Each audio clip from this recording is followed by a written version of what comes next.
Welcome to Explore and Educate.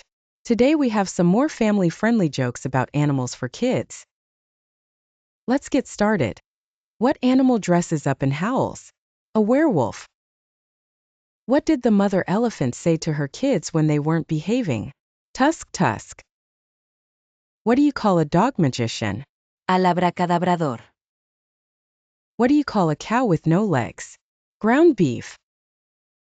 Why can't you hear a pterodactyl going to the bathroom? Because the P is silent. Why did the dinosaur cross the road? The chicken didn't exist yet. Why do you never see elephants hiding in trees? Because they are really good at it.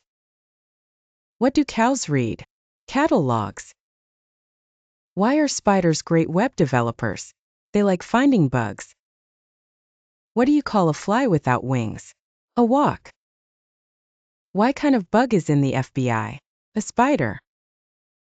Can a kangaroo jump higher than the Empire State Building? Of course, the Empire State Building can't jump. Why are elephants so wrinkled? Because they take too long to iron. What do you call a cow that can't moo? A milk dud. Where do horses live? In neighborhoods.